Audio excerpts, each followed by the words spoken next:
Taman Nasional Bantimurung Bulu Saraung, The Kingdom of Butterfly, tempat tinggal ratusan jenis spesies kupu-kupu, serta kawasan kars terbesar dan terindah nomor 2 di dunia. Flora dan fauna yang amat beragam, serta peninggalan-peninggalan sejarah yang perlu dilestarikan. Tapi, apakah keindahan-keindahan itu akan terus bertahan jika kegiatan tambang ini dan ini terus-menerus dilakukan?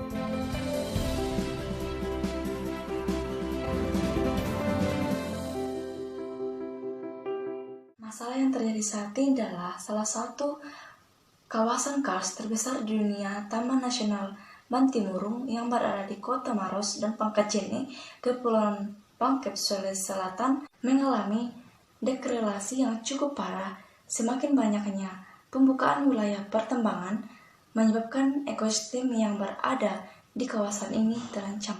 Belum lagi masalah dua perusahaan yang kabarnya akan memperbesar dan meningkatkan produksinya.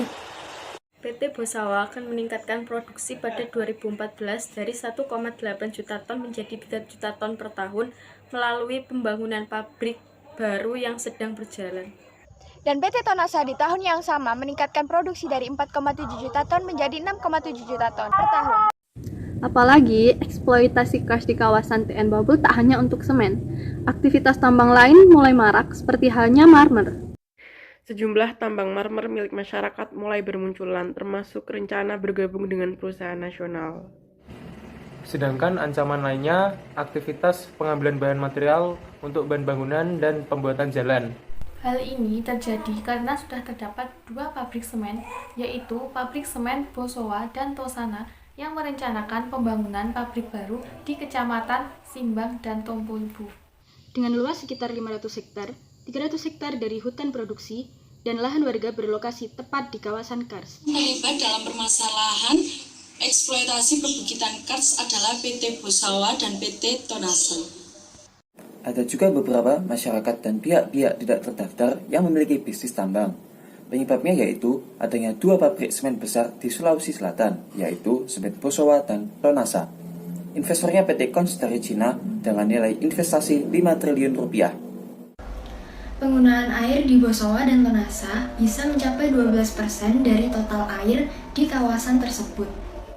Jika pabrik dari Cina dibangun, jumlah ini akan bertambah 2 atau malah 3 kali lipat. Produksi ini diperkirakan mencapai setengah dari produksi semen nasional. Bisa dibayangkan dampak yang akan ditimbulkan terhadap hutan dan bantuan kapur serta ketersediaan air. Petani bisa panen hingga 2 bahkan 3 kali. Kini hanya bisa sekali setahun saat musim hujan. Debit air tanah berkurang diduga penggunaan perusahaan dan tambang yang makin masif. Lokasi pembangunan pabrik semen PT Kons dari Cina di Kecamatan Simbang, Kabupaten Maros, Sulawesi Selatan. Hektar berada di kawasan kars, terdiri dari hutan produksi dan lahan warga. Hal yang perlu diperhatikan dari masyarakat maupun pemerintah untuk mewujudkan solusi agar lancarnya kelangsungan hidup mereka. Salah satunya adalah meningkatkan green investasi untuk sistem persampahan menjadi energi harus segera dilakukan agar sampah dari dampak tersebut dikelola dengan baik dan menghasilkan manfaat bagi masyarakat.